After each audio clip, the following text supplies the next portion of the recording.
Hey, where are you guys? I'm here with Andy 7 pairs. Andy 7 lately. First, I want congratulations on having this place for 3 years. You and Jasmine doing a great job. Jasmine and Louie. And Louie. Hey, Louie. Yeah, I think it's great. Yeah, right on. We've been doing our business here at Group Social Club now for 3 years, so that's good. We got our St. Patty's Day weekend coming up. And come on down. What's amazing about what's happening here, because it's, now it's like, what, Thursday, Friday, Saturday, bands and playing and stuff? We've been starting to get live music going. We have, different events of the week, DJs, the trivia night on Mondays, pretty much music going on most Fridays, Thursdays as well. Yeah. Johnny's been starting to do some shows on Thursdays. So it's cool because you had Men in Gray Suits. Yeah, we got Men in Gray Suits and coming in. Then Grant Chase played it a couple times. Yeah, and coming up this summer, we're going to have, I think, at least one day, a full day of Sailor Jerry's here. Oh, that's great. So we'll have Sailor Jerry Festival. Yeah, that's awesome. Congratulations. And thank you for letting me host this thing here. Well, I couldn't really stop them, folks. It's kind of hard to stop, Bill. So, first of all, one of the reasons why I'm doing this is because we tried to hook up so many times during the pandemic. Yeah. Either you had your daughters, I had my daughters, your kids, my daughters. I think since all that, I've seen you more frequently, so it's been good. Bill had his big, awesome photo show that I got to be a part of. That was great. Yeah, the gallery show. You guys didn't see it. Like in general, when I think of Bill, I think of someone that tries to keep everybody hemmed in together and informed of one another. And this is a big part of that. So he finally got me to do this thing. But it's cool. I mean, it's been really good. I took a couple weeks off for my birthday, and then one of my clients had extra things. But it's good to have, How old are you now, Bill? I'm 62, and I saw all the good bands. It looks really good. Yeah. He's taking his vitamins, folks. Lots of vitamins and nonstop. And look at my hair's still there. It's like, even though it's weirdly parted in the middle. Yeah. Anyway, so. We talk a lot about rock and roll. All we do is talk about rock and roll. When did the rock bug hit you? The rock bug? Probably, well, I always liked, my dad always played the Beatles' White Album on vacations. There was a lot of, folk music. I guess my dad liked a lot of folk music and blues. I guess rock and roll probably when I was about 11 or 12, 10. Oh, I'll tell you when. I was just talking with my coworker. The exact thing when the rock and roll bug hit me was probably Billy Joel, Glass Houses, on the Dick Clark show. Okay. He had a beard. Yeah. What is it? You may be right. I may be crazy. Billy Joel. Yeah. I would say that was. I remember jumping on the bed, listening to my uncle's 45 of that. Yeah. Because Billy Joel. I thought Billy Joel was like a delinquent. He was going to go to jail for shaking beer on TV. Yeah. Because he one album was a piano, next one was a rock and roll album. He had these great dichotomy of rock and roll albums versus just piano, and consequently he was in a band called Aurora. Attila, where he he tried everything. Yeah. Wait, if you it was considered the worst album of 1970 something. Yeah, you connoisseurs out there have that album. I know you. I know all my old friends. It's terrible. It's hard. It's like he definitely went in the right direction. Because it's like there's certain collector's albums out there. It's like the first Dust album. I'm sure there's a earlier instance of rock and roll for me as well. Growing up for sure. But I do remember being like, I had an inkling of doing that at an early age. Yeah. And you got, hey Toby, hey Sherry. You know Toby. Yeah. You know Sherry probably too. Yeah. Hi guys. Hi. if you know this man, you know in the music thing, he has this voice. How long have you had this raspy voice? Because this is rock and roll. No. Oh, what is it, raspy? Yes, raspy? right there. I mean, Probably as I kind of, I would say when I moved here, okay. kind of started having some more personal life problems. Because that really, that's... Yeah, started smoking again. Yeah. Just started hanging out in bars again. Yeah, I had moved here with, like short hairs and intentions of being like, I was an illustrator, children's book illustrator. Yeah. I started, had an office upstairs here in the place in a hotel, and then I just started doing bands again. And yeah, because when I first met you, you were doing the magazine and playing some a little bit here. yeah, I would do. My kid's mom and I both worked for all the various magazines. Honolulu Magazine. Yeah. Hawaii Business Magazine is probably my favorite magazine, and then did a lot of stuff with Watermark Publishing as well. Which that whole thing kind of died.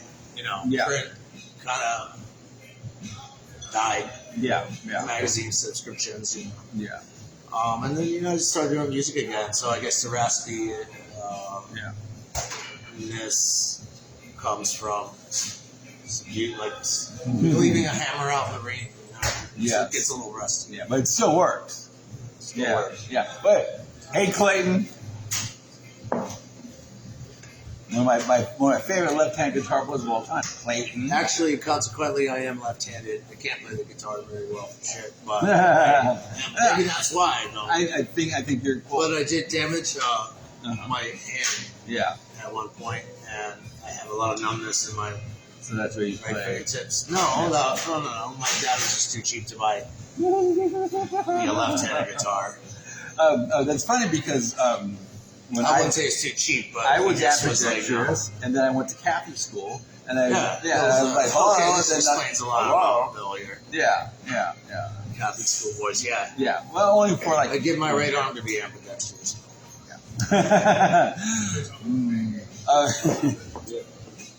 So, but a lot of people call you the mayor of Chinatown because you actually rule this place. No, I don't.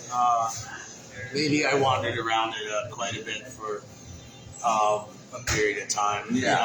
And I think that kind of stems from maybe what was going on in my life. Not having any other place to be. So you start doing that. You start doing that thing as well, where you are seeking out ways to be good while you're being bad.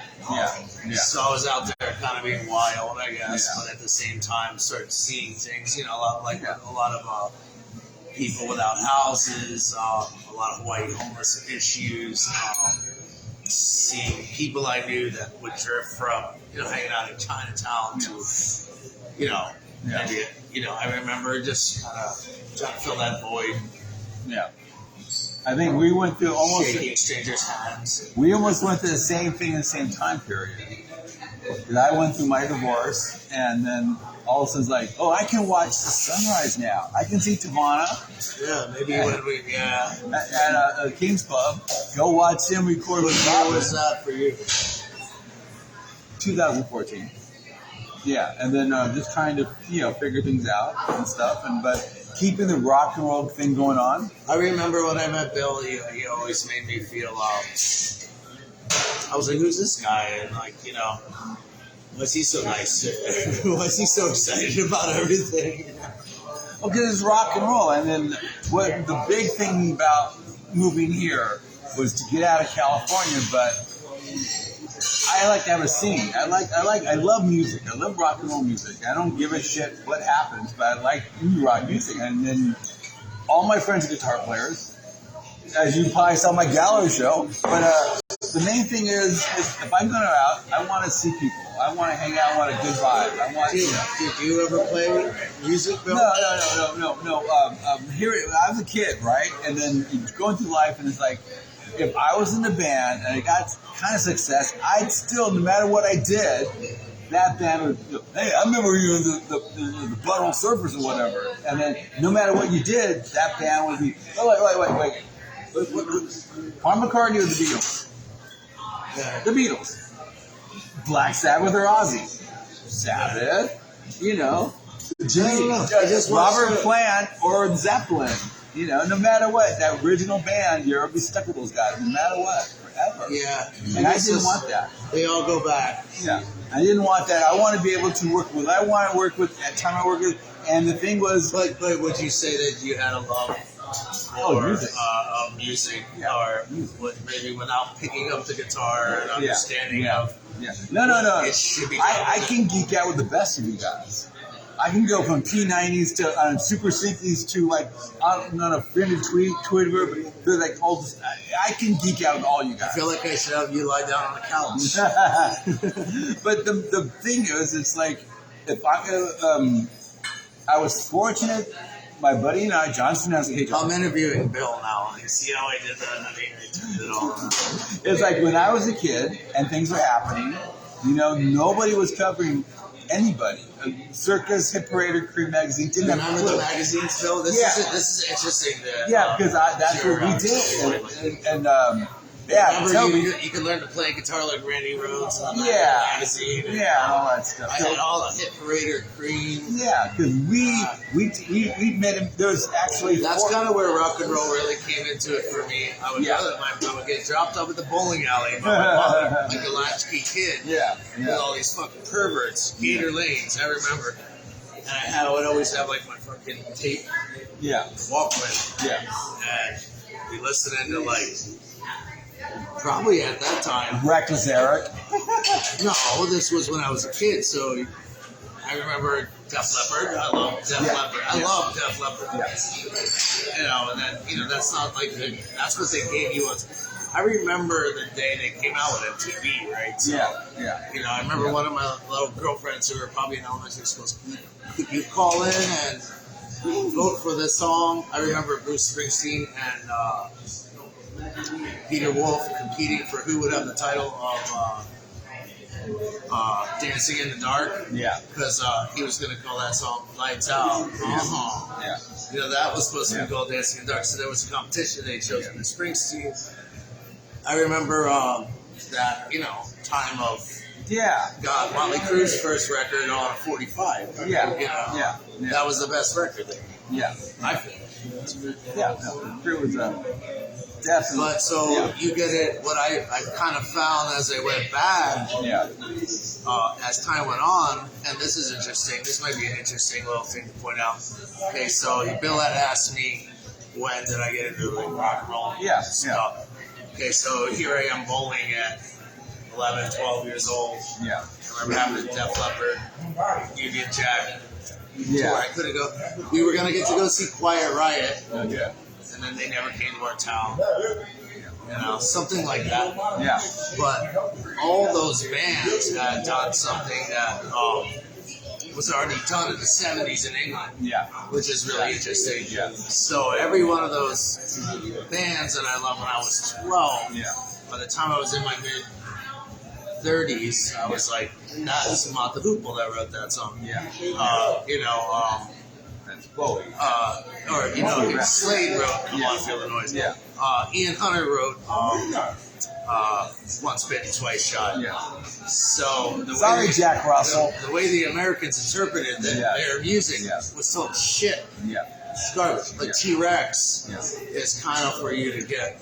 If you come from America, you're a kid like me growing up. There was always K-Rock. And then I remember also the day when I went from that, Guns N' Roses. I remember the Guns N' Roses when that came out.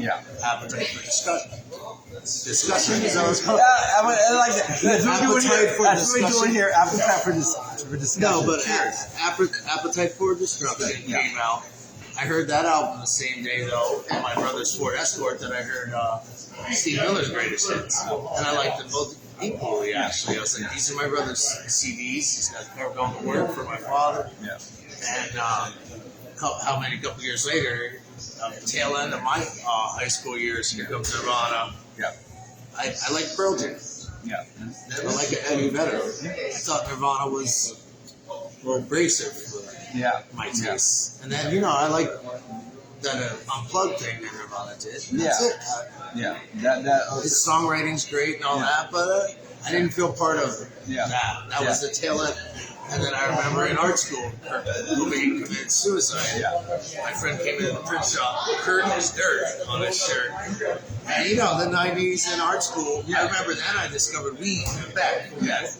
Those were the sickest. And the Loser Baby one. Yeah, that killed it. Yeah. That came out of nowhere.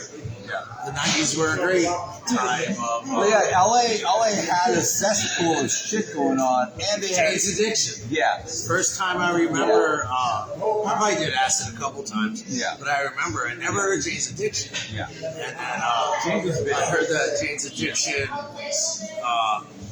on acid or something. I was like, who the fuck are these guys? Yeah. And then I started hanging out with them. Yeah.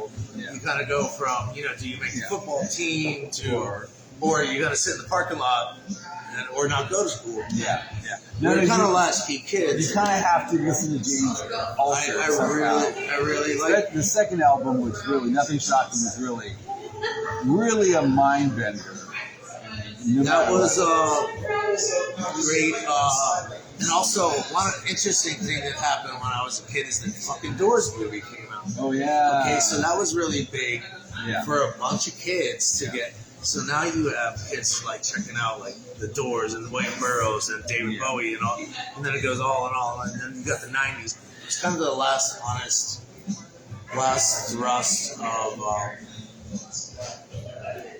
originality. Yeah. Not originality because people did not combine and morph things until like 2002 or something. It wasn't like truly postmodern. I think Ween is probably the first postmodern rock band. Yeah. I remember going to a Ween concert at my head shave. I saw the Pixies in high school for $5. Wow. I didn't know who the Pixies were. Wow. Para Ubu, a great punk band, opened up for them. And I thought Para Ubu was amazing. Yeah. Everybody came to see Pixies. I never imagined ever hearing a Pixies song in your life. Seeing them for $5 in a gymnasium. And I had Birkenstocks on and someone shoved me and they stepped on my feet. I had a crush of what's her name? It's the bass player. Oh yeah? Yeah. Kim Deal. Yeah. She's a big deal. Yeah. And then someone stepped on my foot though, and I was like, I didn't realize there was they call it slam dancing. Back at that time. Yeah. Oh yeah. But when I look back, I guess that's my kids today still like the Pixies. Yeah. Well, yeah. For $5, I saw the Pixies. Yeah, Frank Black is still a corner. But I was like, who's this guy? And then when you hear her sing, come in, you're like, okay, now I see why people like this. Yeah. But I got drunk. I had the car, so I wanted to go. And paid for my $5 ticket. There you go. Yeah. No, that's good because you have that perspective going to. I'm like the rigid old school person. Also, it's the same thing of going from. I remember when I had my first record production deal in New York. They were like, "We're gonna put your music on the computer." This was by 1990. I had gotten into some my music in some independent films, and the guy was like, we had a guy that had produced Stones and Etta James and worked with Ingrid Malmsteen and Tom Castle, a great producer. I was working in a film house, and that's when Pro Tools first came out. But we used to record ourselves on a 4-track set recorder. Then it got up to we had a mini disc recorder, this disc recorder. Then Pro Tools came out. Then they said we're going to put your music on the computer. And we're like, you're going to put my music on the computer? Yeah. What is that? And actually, that would have been a smart thing to do early on. Yeah, we'd have it today. That was the summer 1994, somewhere around there. All the bands came out in New York.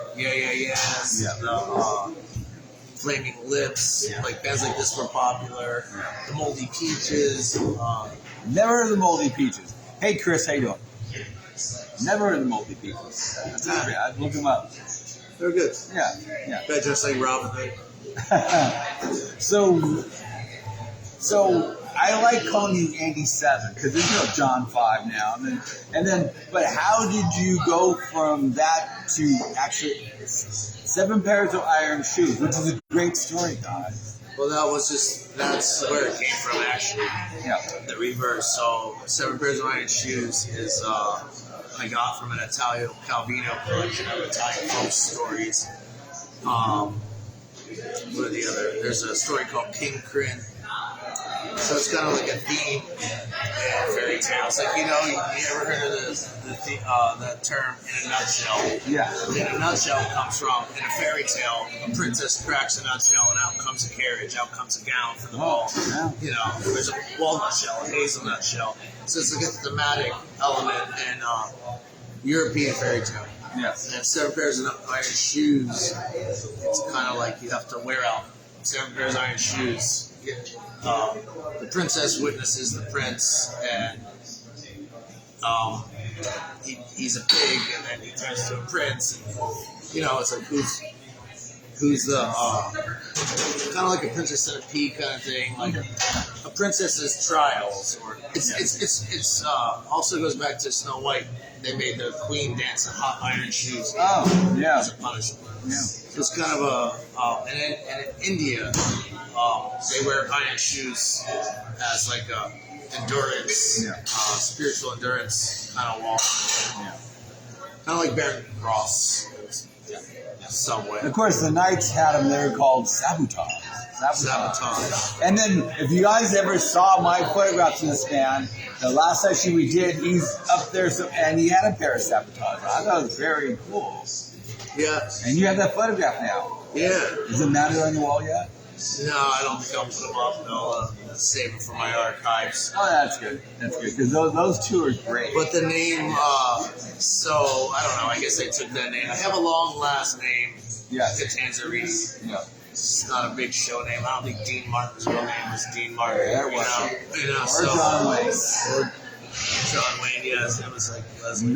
Marion. Something. Yeah. I think Leon Redbone had like the weirdest name. I forget what it was. Oblom Gobbleem or something.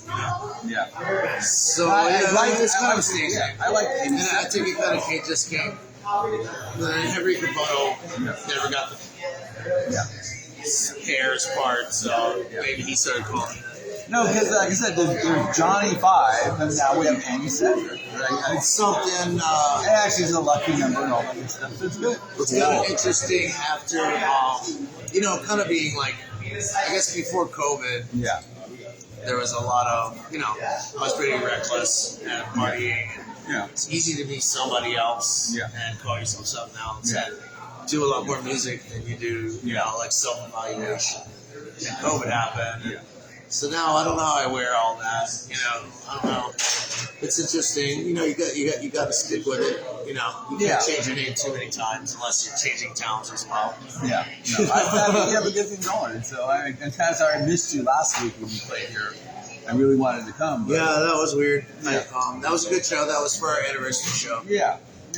And again, congratulations for 3 years. That's pretty good. And you guys begin with the cool part. Because, Proof is on the other side of Chinatown, the Veritanian side, so it's kind of good. And so I like that. Yeah. 1145 4th Street Mall. And the old Hotel Blaisdell. Yeah. I like that part too. Right around the corner from somewhere. From a lot of places. Yeah, that's good. So it's cool. So, you've done a lot of stuff. I mean, you've been a lot of, you played a lot of stuff and done that. So right now, where do you want to go? Where do you want to go with your music? Oh, that's an interesting question. I would say somewhere. Start. Yeah. No, I definitely want to, during COVID, me and the band and our producer Chris Jorney were about to kind of finish an album. So I'd like to finish that album. And now, so does that mean Chris Jorney's come back to the island? Hopefully, he should for a visit at least. So I'd like to complete whatever I was working on when the kind of COVID thing hit. And that's hard to do when you get a disruption. I don't want it to be like, you take too long to say something and it's not as, it might be relevant to someone who never heard it, but to you it's It's kind of like what you did 2 years ago or 3 years ago. Yeah. And then there's just writing. I'd like to have the music kind of go back to where I originally started with, I had my music in some film. I like being a songwriter. I don't see myself with having children and living here and doing this place and working every day. Like, you don't have to go to work every day, obviously. I'd rather kind of focus on writing, write some more songs, put another album together with my buddy Robin and Jack, and who's ever kind of assembled a band now. And just do another self-produced set of songs and Because you kind of have, get them in. I'd like to get a song in a movie again or something. That'd be cool. Because you have like 3 or 4 albums out already. We have 2 albums yeah. with this band out. Yeah. I have my previous bands, I guess, 8 albums, but they were like tracks and movies or things. I'd like to do that again. I like to. I still believe in the idea of, in Motown, there was people, men and women, sitting at a desk writing all these songs that were hits. They'd have meetings. They'd raise their hand. Smokey Robinson would be like, I think that's a good song. They don't sit around. Alan Dozier Hall? I don't know if I necessarily want to sit around with other people and do that. But I like the idea of writing songs, and I would love to write. Again, like to be great. Like, hey, Henry Capono, check out this song. I think this song fits you. And then, Well, that's possible. It's possible. You and Henry. It's not really, impossible, but it's kind of also like it takes a lot of just howling around to understand somebody. And be like, this would be good. You can't just be like, play my song. I have to actually interject really quick because you got a really good artist. Jake Shimokura, the ukulele master of the world right now, actually put a thing out last year, right? It was last year, 2 years ago. It was on Olelo. It was a Hawaiian station. And you were the first artist to be on there. I think they did a session before that. But when it was really cool. It was Olelo, and they. Lolo means to speak in Hawaiian. And Mele.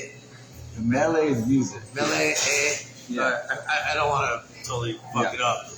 But they did a series of local artists, and I was part of that, and that was really cool. And that's good because that was probably one of the cooler produced things in Hawaii, where they actually film you with flying cameras and stuff.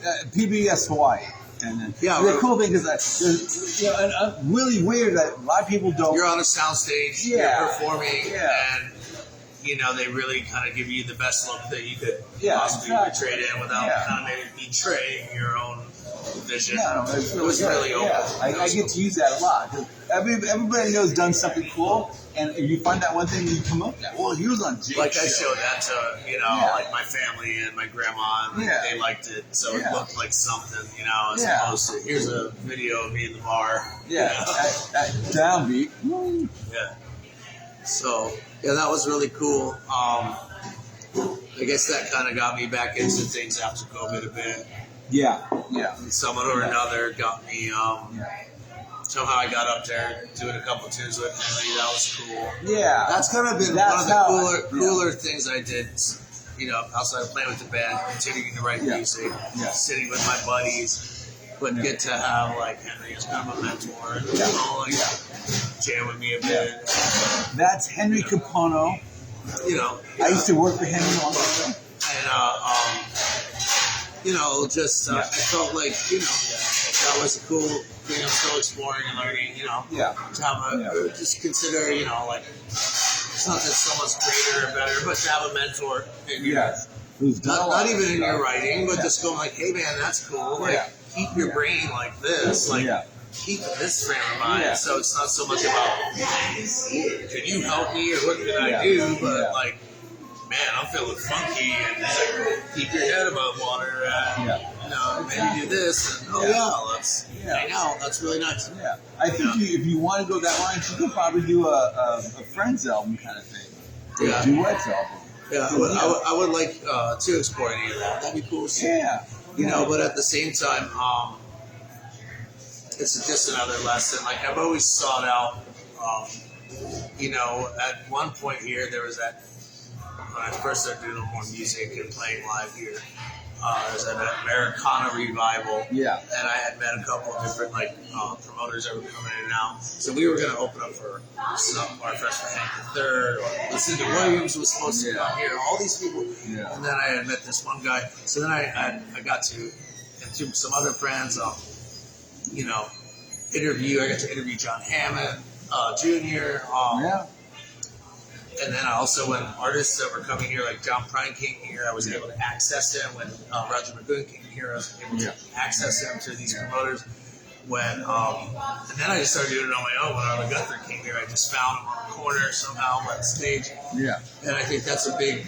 Hopefully that comes back where we have those legends throughout time. Yeah. I know Frankie Valli's coming to. I saw on my phone today to the Shell. I feel like I should be hanging out with Frankie Valli, obviously. Why not, man? He's like, like 80 whatever. My mother would like a picture of me with Frankie Valli. I would too. Yeah.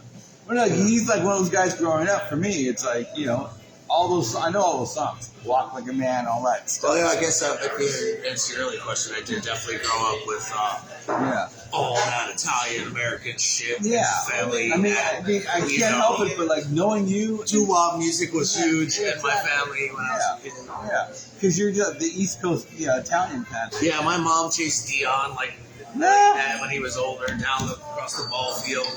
She must have probably been in her late 40s, early 50s. She's chasing Dion still, you know. Yeah. I mean, Dion, it comes up a lot on this show. He's like one of the cornerstone guys. And a lot of great, I like that Italian pride in rock and roll, too. There's a lot of great Italians in rock and roll. Yeah. Oh, he's not really a rocker. No, but Springsteen's mostly Italian. Is he? Okay. Hope and Dio's Italian. Dio's Italian. Hey, we got Titterani. Yeah, see? Anything to drink? Ronnie Titterani. Yeah. Really good. Yeah. That's good. Yeah. So, besides being tired, how are you doing? I'm doing good, and I get to go jam with Henry Kimono this weekend at Duke's. Gonna sit in and do a couple songs, so I'm looking forward to that. That's Duke's on Sunday, this Sunday, whatever it is, March, whatever. 5-ish. Yeah. After St. Patrick's. Do you have like a kazoo? No, I don't do that. Okay, yeah. Well, I probably got one somewhere. Yeah. The kazoo crew. Kind of like it is a weird trip to do that and kind of reframe yourself a little bit for that situation, but it's ultimately enjoyable. Yeah, that's great. That's cool.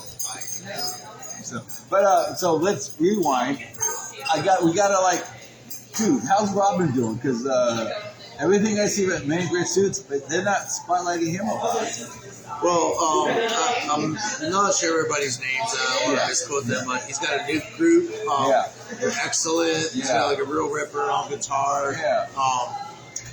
And I think he's kind of just like taking the helm of it all. And we share studio upstairs now. So we're kind of working on some.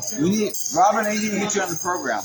Yeah, he might be a little nervous. Yeah, that's fine. But very versatile, very talented person. So we have a studio upstairs now. They make Many Great Suits is a surf rock band here in Hawaii. I believe they won awards and things like of that nature. Excellent band. And better than ever, for sure. Worth checking out. I'm sure they'll be back here and improve. I photographed them on their first lineup. They had Elvin from Kalapana and that Mike guy from Gong or whatever. And Chan was still there. It kind of changes a little bit. I mean, nothing's going to say it. It's hard, especially in the island situation. Well, everybody also, shares Jack as their drummer,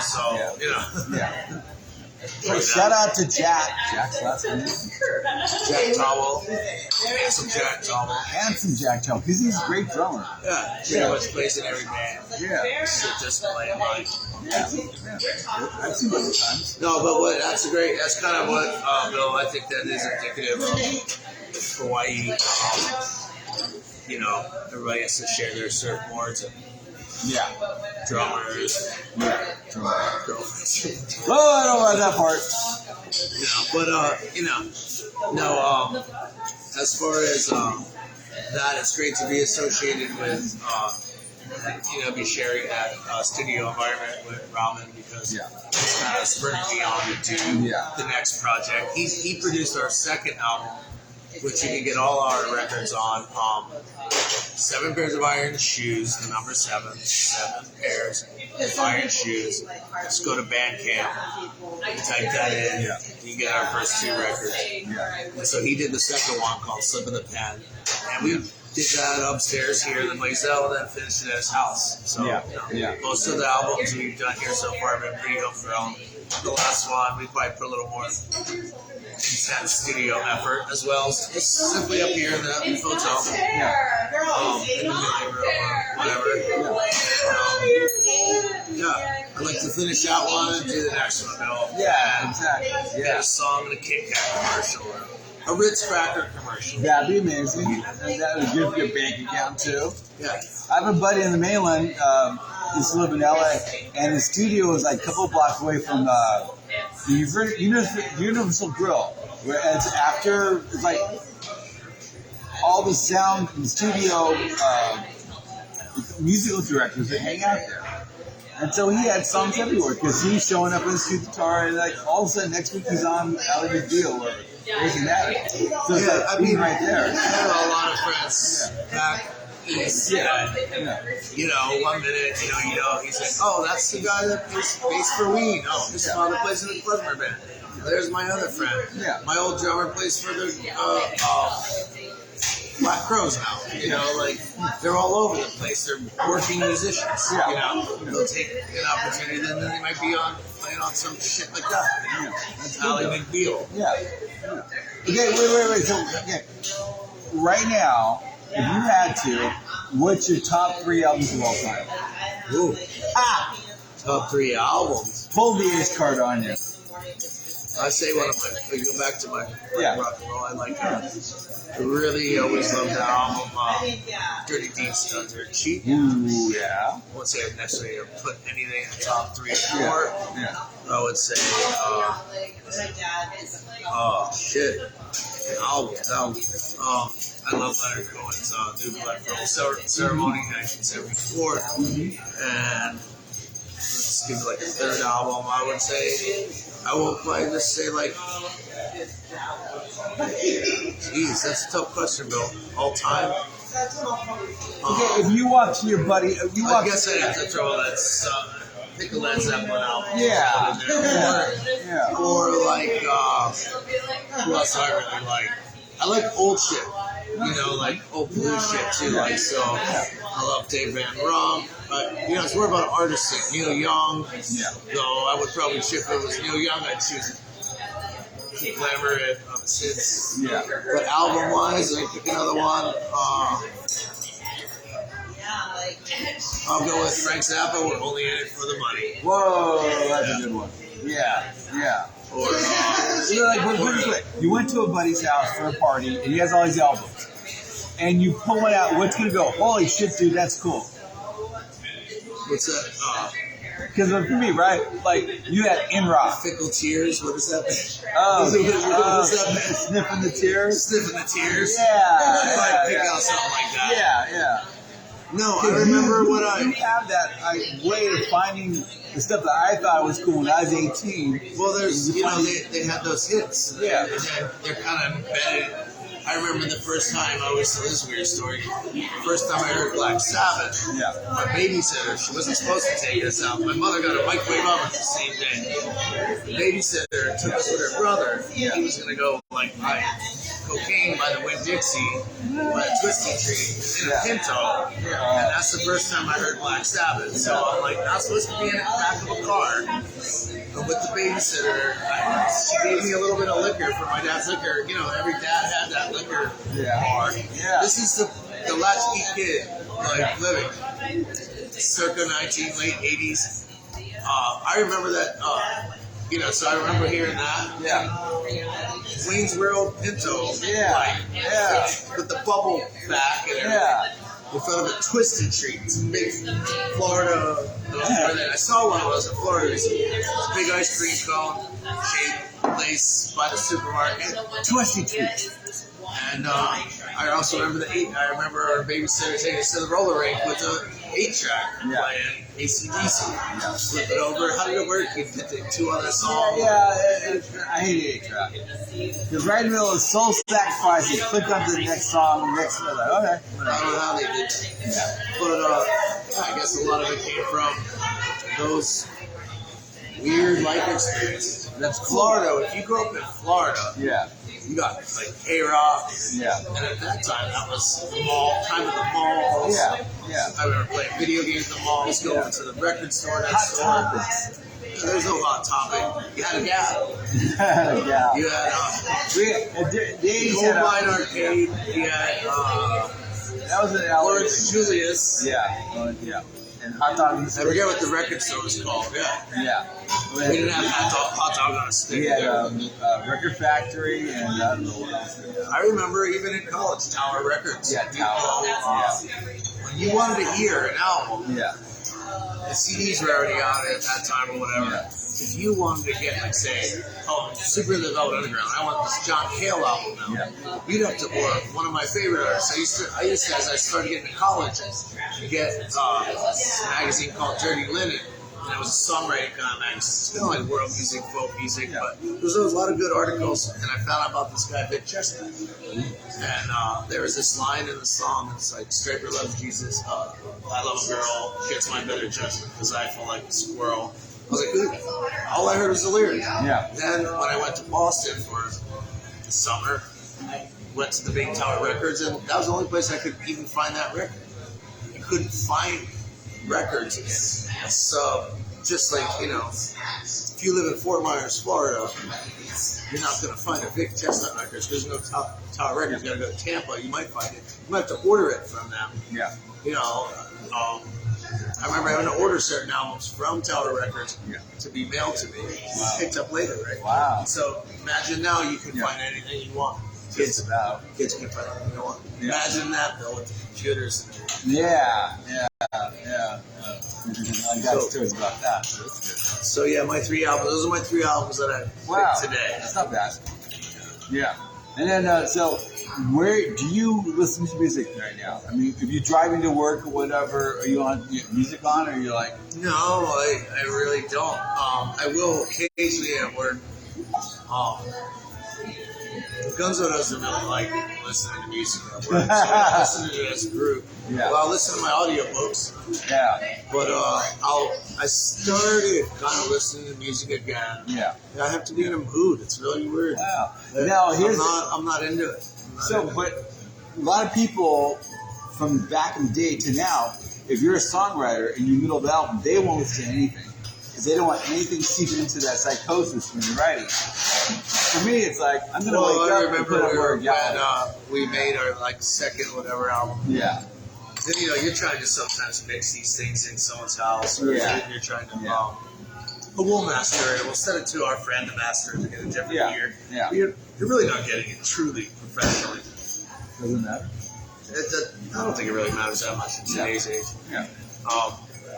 But I remember Robin giving me this whole thing of the Beatles. It was like 4 CDs of outtakes of Making Sgt. Pepper's. Wow. And I was like, holy shit, our albums, no matter what our albums, Yeah. never obviously going to be Sgt. Pepper or whatever. Yeah. But you know why their album was kind of sounding so good in the end? Is they did take after take after take after take. So that was a really bad thing to listen to while I was making a record. Yeah. Because you hear outtakes Yeah. and you realize they recorded each one of these songs like 15 times. Yeah. Yeah. And you're doing this shit after work, you're gonna do it once or twice. So, we got the drum track, we'll go back on that. You didn't have that. That luxury. They had the luxury to do that. Like the Def Leppard albums where it goes on forever. I mean, I like me some Def Leppard, bro. Yeah. Because the whole thing with Def Leppard, especially with what's his name, Bob Rock or whatever, Mutt Lange. They would, track after track, take after take. And the story is they had a mountain of vodka bottles in the back and a bunch of broken guitars. Well, he also brought That's on that album, Pyromania. Yeah. He used the drum machine Yeah. to establish, a lot of where those drums would go. Yeah, like a click. So there's a click track that kind of gave it that sound. Where if you do listen to Def Leppard before that, they're like a lot more of a mighty, high and dry, great album. Yeah. Bringing on the Heartbreak. Yeah. Great fucking, I love that too. Yeah. But that's a different, more epic kind of Def Leppard. He kind of groomed them. It was a weird ass band, man. I love that fucking. But then that set the pace for a lot of other stuff in the. They were like the first kind of pop. Yeah, Bob Rock doing that shit with Motley Crue and Metallica. Then you had Tom Allen doing that with Judas Priest, and who knows what else. Kind of ruined music for a long time for drummers. Well, yeah. I did hear an interesting thing, and I don't know if it pertains to drums or the bass as well. I saw a bass player saying, because I could never, I'm not very super rhythmic.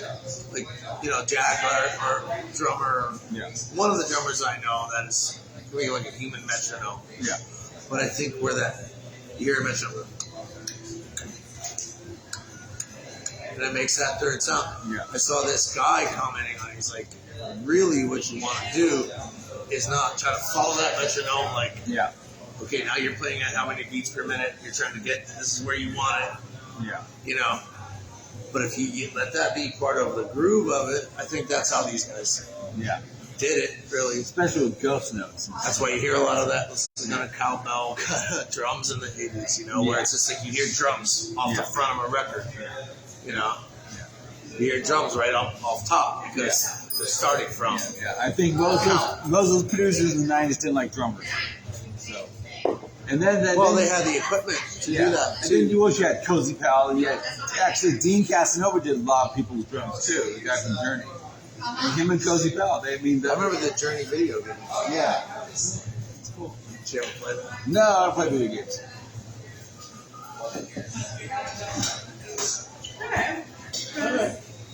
I was like, hi, can I have a beer? Bill's drinking again. Again? Did I ever stop? Thank you. Okay, so, let's geek out for a minute. Yeah. You have this crazy Ricky that you play a lot with. Oh, my Ricky Mike. Yeah. Yeah. Because I can give you out the best of them. And so. I don't have that many guitars now. I actually don't have that. But you have the Ricky now, and then that sound. So how's that sound for you? Why are you using the guitar? I think Robin kind of helped me get that thing tuned up a little bit. Yeah. Got like a weird split set of strings on it now. It's like a lot tighter. I was in the music store at Good Guys Music, Kabul, my favorite music store. I do want to sidebar with music stores and say, I like to go to a music store where I'm treated like a person. I always had a thing about that. Yeah. Love those guys, good guys, go down there. And I was playing some Telecaster and I was like, and should I go back to playing Telecasters again? Yeah, you had a Tele for a while. Yeah, I like Telecasters. Yeah. Compete on it. Yeah, you can't. Pete Townsend can never smash Telecaster. Hard break. Yeah.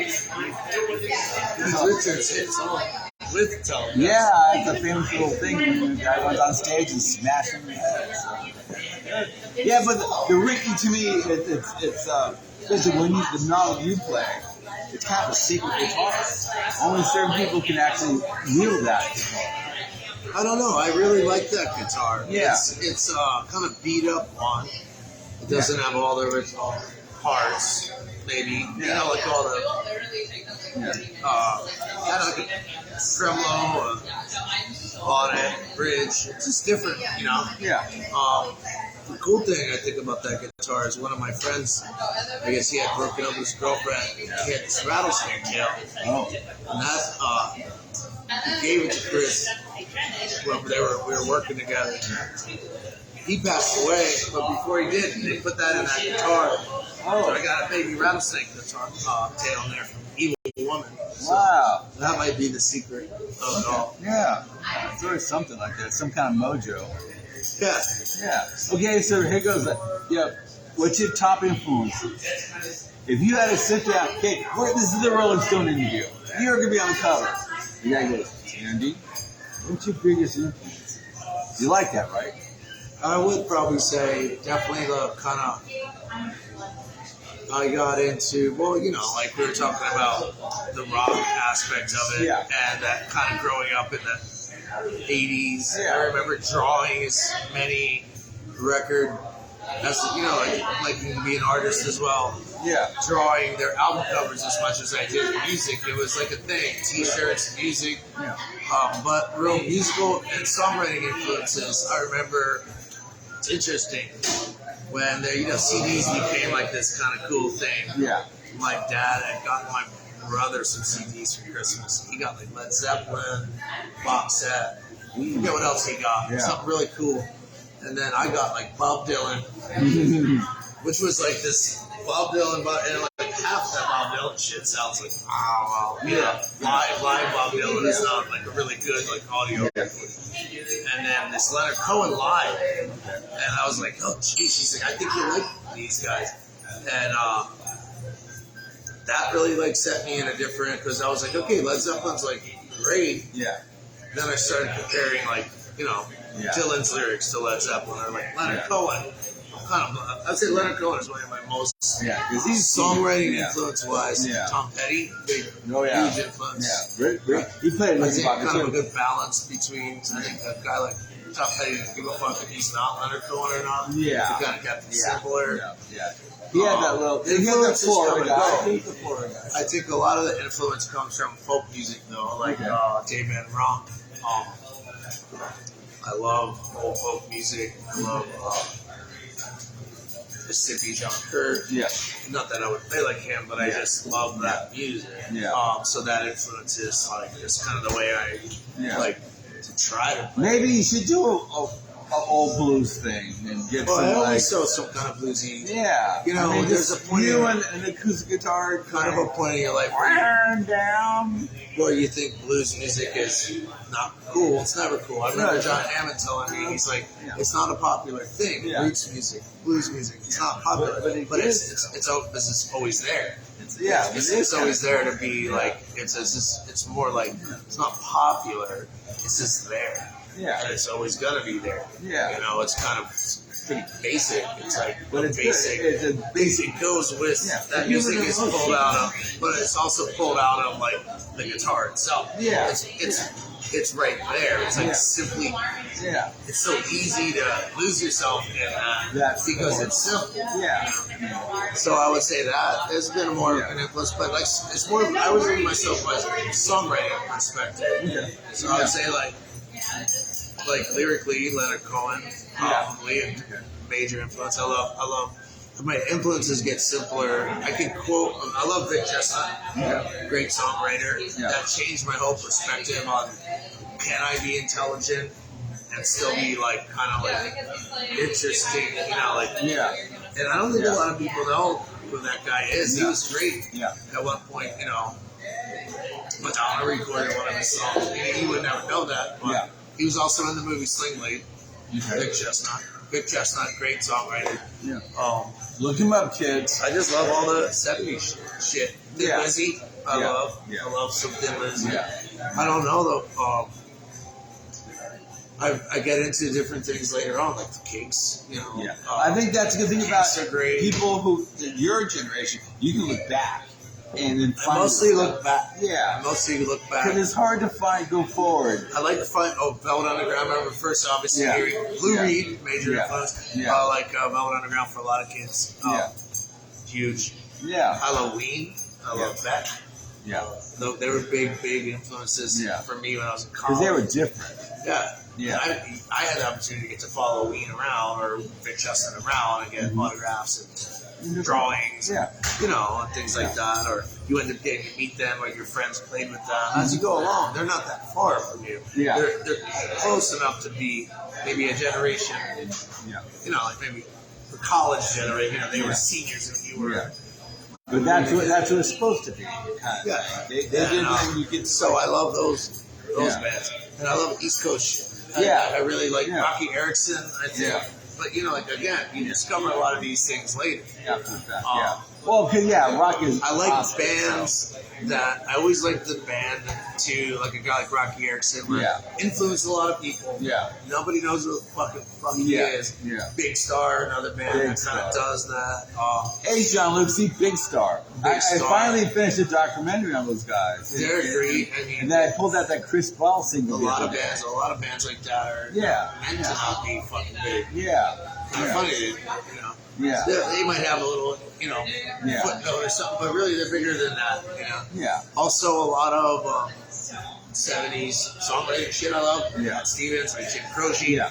Like, I just love all that shit, which is a lot different than Leonard Cohen. But what I like about Leonard Cohen is he just, like, is kind of like doing this the whole time. Yeah. And then, he kind of like has an arc to his career where when he's dying, people like recognize his genius. Yeah. But if Bob Dylan dies, everybody's going to talk about what he did in 30 years. Yeah. Cohen died there, like, he's kind of like at the apex. Yeah. Kind of is like very masterful in the sense of what he did. Jeff Buckley did a lot for. Jeff Buckley. A lot of people. One of my stories with Jeff Buckley is when I moved to New York, and I had this. I've been in a couple independent films with my music, and then I had a production deal. So my mom calls me one day. I'm working in New York. And this guy calls me. He says, "I got my CD. Your mother gave my parents a CD. She was selling it at the house." And I was like, "Who is this?" So it was a producer of Pharrell Williams and the Neptunes. And, kind of cool NERD and these kind of hip hop. The music I was doing was with another guy like that. So to make a long story short, we want to get out of this record deal and go with those guys. So I find this lawyer in the phone book, George Einstein Esquire. And that ended up being Jeff Buckley's old manager, B-52's manager, manager. He's like, "Where did you find me?" And I was like, "In the phone book." It said Esquire. He was like, "Well, I don't normally do this." So he gave him $600. He didn't like the lawyer that they had. He had battled him in the past. Like, I hate that fucking guy. And that's how we got in. But it was Jeff Buckley's manager.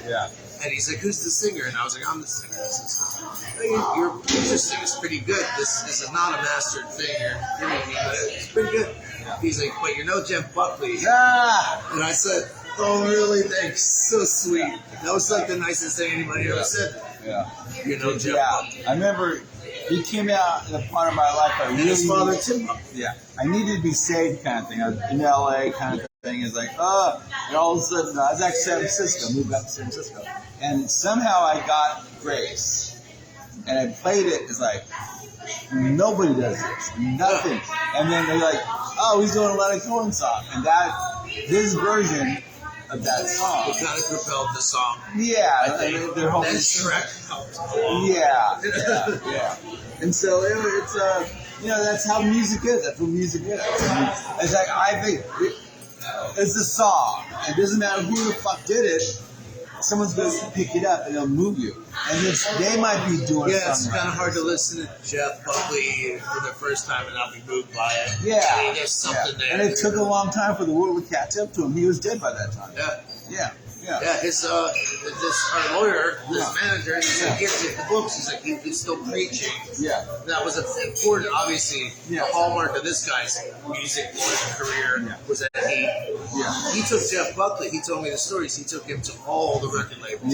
He showed him. He's like, "You see, we're gonna turn each one of these motherfuckers down until we get exactly what we want." So he went from being just playing Snag and playing these village spots, and then he has some live recordings from Sine, I think, that kind of like got him in the door. And from there, those times you could go to a record label and get a record deal too. That's okay. Come say hi. Bubbles. Hello, sorry. I didn't interrupt. That's okay. You fired, Bubbles. No, that's really cool. There's 2 albums in that time period. It's Grace, and it was Priest equals Dora from the church.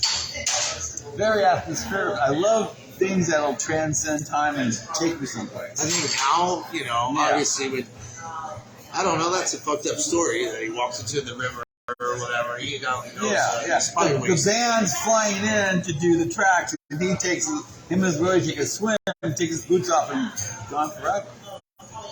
That's like amazing because I love. Sounds like a kind of a suicide kind of thing. So. But it's kind of what do you call it? I don't know the word for it, but it's amazing. I think it's a great story. All of a sudden, like I said, his band's flying in that night, and he takes a swim and doesn't come back. And they're doing it at Argent Studios, which Argent Studios is this home of Big Star. Oh, that's interesting. Yeah. Same as Jim Croce, him and his guitar player were just flying back to do commitments. Yeah.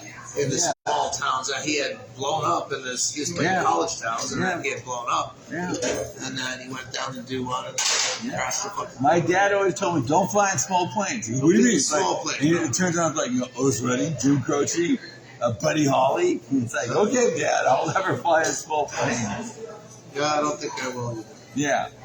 Not here. I mean, like, Molokai maybe. Like, you gonna play Molokai soon? That'd be cool. Yeah. Okay, man. So, I love you, dude. Love you too, Bill. I mean, this is my guy. He really always picks me up and reminds me of more than anything other than, making me feel good about myself. But you're rock and roll. I do my stuff, Yeah. just like he's going to do his stuff. So we're here doing his stuff. Yeah. And then, okay, congratulations again having this place.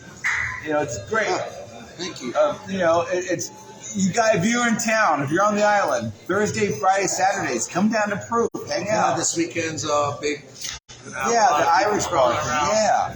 Bring a helmet. Bring a helmet. Wear a green shirt. Yeah, and then follow Andy. I put his links up and stuff. And follow Andy. If you're a movie producer or soundtrack director, this might be your guy. Might be your guy. Yeah. It just might be your guy. Well, thank you so many levels. Thank you, Bill. Yeah. Okay. Good. Okay. From Proof Social Club in Chinatown, I'm with my buddy Andy Seven, and we'll talk to you later. Aloha.